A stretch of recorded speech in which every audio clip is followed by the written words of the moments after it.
بسم اللہ الرحمن الرحیم۔ السلام علیکم ورحمۃ اللہ۔ ایک صحابی نے نبی کریم صلی اللہ علیہ وسلم سے شکایت کی کہ فلاں شخص مجھ سے نفرت کرتا ہے۔ آپ صلی اللہ علیہ وسلم نے اسے بلا کر پوچھا کہ اس نفرت کا سبب کیا ہے؟ اس نے کہا، یا رسول اللہ صلی اللہ علیہ وسلم، میں اس کا پڑوسی اور اس کے حالات سے باخبر ہوں۔ یہ شخص صرف فرض نمازی پڑھتا ہے، یہ تو ہر نیک اور برا انسان پڑھ لیتا ہے۔ اس آدمی نے عرض کی، یا رسول اللہ صلی اللہ علیہ وسلم، اس سے یہ پوچھیں کہ اس نے کبھی بھی مجھے فرض نماز کو اس کے وقت سے مؤخر کرتے، وضو میں غلطی کرتے یا رکوع و سجود میں کوتاہی کرتے دیکھا ہے؟ اس نے کہا نہیں۔ وہ شخص پھر بولا، اللہ کی قسم، میں نے اسے اس مہینے یعنی رمضان کے علاوہ کبھی روزے رکھتے نہیں دیکھا۔ اس مہینے میں تو ہر نیک و بد روزہ رکھ لیتا ہے۔ اس آدمی نے کہا، یا رسول اللہ صلی اللہ علیہ وسلم، اس سے پوچھیں کہ کیا اس نے کبھی مجھے اس مہینے میں روزے کا ناغہ کرتے دیکھا ہے، یا میں نے اس کا حق ادا کرنے میں کبھی کمی کی ہے؟ اس نے جواب دیا نہیں۔ اس شخص نے پھر اعتراض کیا کہ اللہ کی قسم، میں نے اسے کبھی کسی سائل کو کچھ دیتے ہوئے نہیں دیکھا، اور میں نے اسے اپنے مال میں سے اللہ کے راستے میں کچھ خرچ کرتے ہوئے بھی نہیں دیکھا، سوائے اس زکوٰۃ کے جو نیک اور فاجر سبھی لوگ ادا کر لیتے ہیں۔ اس نے عرض کیا کہ یا رسول اللہ صلی اللہ علیہ وسلم، اس سے پوچھیں کہ کیا میں نے کبھی زکوٰۃ کا مال چھپایا ہے یا اسے طلب کرنے والے کو کم دیا ہے؟ اس نے جواب دیا نہیں۔ چنانچہ آپ صلی اللہ علیہ وسلم نے اعتراض کرنے والے سے فرمایا، اٹھ جاؤ، شاید یہ آدمی تم سے بہت بہتر ہے۔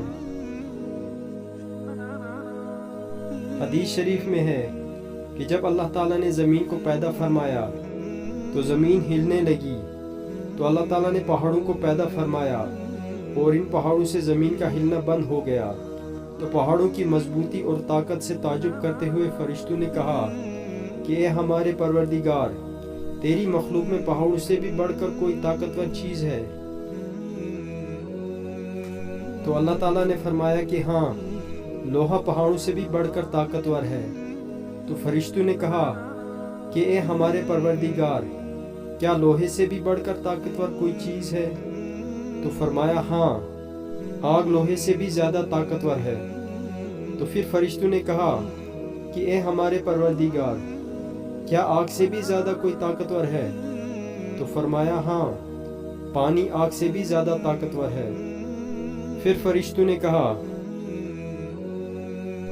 کہ اے رب، کیا تیری مخلوق میں پانی سے بھی زیادہ طاقتور ہے؟ تو فرمایا ہاں، ہوا پانی سے بھی زیادہ طاقتور ہے۔ پھر فرشتوں نے کہا کہ اے رب، کیا تیری مخلوق میں ہوا سے بھی زیادہ طاقتور کوئی چیز ہے؟ تو ارشاد فرمایا کہ ہاں، ابن آدم اپنے دائیں ہاتھ سے اس طرح پوشیدہ کر کے صدقہ دے کہ بائیں ہاتھ سے بھی چھپائے، یہ ہوا سے بھی زیادہ طاقتور ہے۔ مطلب یہ کہ صدقہ بہت بڑی طاقت والی چیز ہے کہ اسے بڑی بڑی خطرناک بلائیں ٹل جاتی ہیں، اور بڑی بڑی مرادیں صدقے کی بدولت حاصل ہو جاتی ہیں، اور بڑے بڑے اہم کام صدقے کی برکت سے پورے ہو جاتے ہیں۔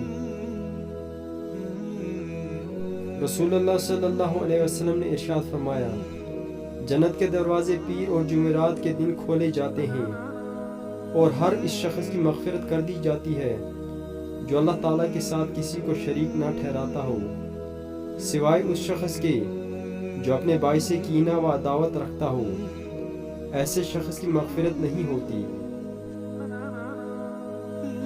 اور فرشتوں کو حکم ہوتا ہے کہ ان دونوں کو دیکھتے رہو جب تک کہ یہ صلح کر لیں، ان دونوں کو دیکھتے رہو جب تک کہ یہ صلح کر لیں، ان دونوں کو دیکھتے رہو جب تک کہ یہ صلح کر لیں۔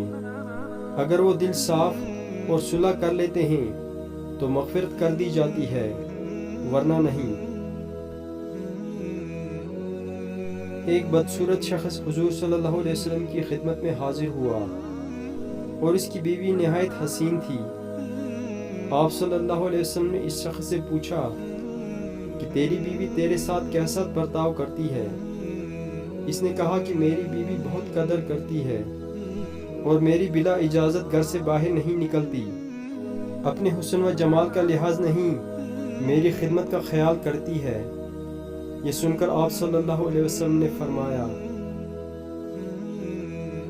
کہ جا اور اسے کہہ دے کہ وہ جنتی عورتوں میں سے ہے، کیونکہ باوجود حسن و جمال کے اپنے شوہر کی تابعداری کرتی ہے، اس کی بدصورتی پہ نہیں جاتی۔ اس حدیث سے معلوم ہوا کہ شوہر کی خدمت کرنے سے عورت کو جنت حاصل ہوتی ہے، بالخصوص وہ عورت جو کہ حسن و جمال میں شوہر سے بڑھ کر ہے، مگر حسن و جمال پر فخر کرنے کے بجائے شوہر کی خدمت پر فخر کرتی ہو۔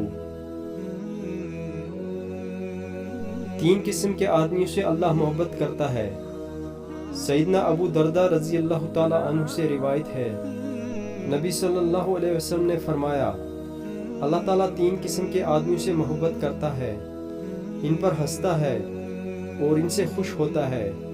نمبر 1، وہ آدمی کہ اس کی جماعت فرار ہو گئی لیکن وہ ان کے بعد اللہ کے لیے لڑتا رہا، قتل ہو گیا یا اللہ تعالیٰ نے اس کی مدد کی اور اسے کفایت کی۔ اللہ تعالیٰ ایسے آدمی کے بارے میں کہتا ہے، میرے بندے کی طرف دیکھو، وہ اپنے آپ سے کیسے صبر کروا رہا ہے۔ نمبر 2، وہ آدمی کہ جس کی بیوی خوبصورت اور اس کے پاس بہترین نرم بستر ہے لیکن وہ قیام کرنے کے لیے رات کو کھڑا ہو جاتا ہے۔ اللہ تعالیٰ کہتا ہے، میرے بندے نے اپنی شہوت کو ترک کر دیا اور میرا ذکر کر رہا ہے اور مجھ سے سرگوشی کر رہا ہے، اگر یہ چاہتا تو سو بھی سکتا تھا۔ اور نمبر 3، وہ آدمی جو قافلے سمیت سفر پر ہو، وہ رات کو کچھ حصہ جاگنے اور چلنے کی وجہ سے چور ہو گئے ہوں اور بالآخر سو گئے ہوں، لیکن وہ خوشی و ناخوشی میں سحری کے وقت اٹھ کھڑا ہو اور نماز پڑھنا شروع کر دے۔ اللہ تعالیٰ سے دعا ہے کہ اللہ تعالیٰ ہمیں ان احادیث پہ عمل کرنے اور ان کے مطابق زندگی بسر کرنے کی توفیق عطا فرمائے۔ ناظرین، آپ سے ریکویسٹ ہے کہ اس ویڈیو کو اپنے دوستوں، عزیز و رشتہ داروں کے ساتھ ضرور شیئر کریں، اور اگر چینل پہ نئے ہیں تو چینل کو بھی سبسکرائب کریں۔ ملتے ہیں اگلے ویڈیو میں، تب تک کے لیے السلام علیکم ورحمۃ اللہ وبرکاتہ۔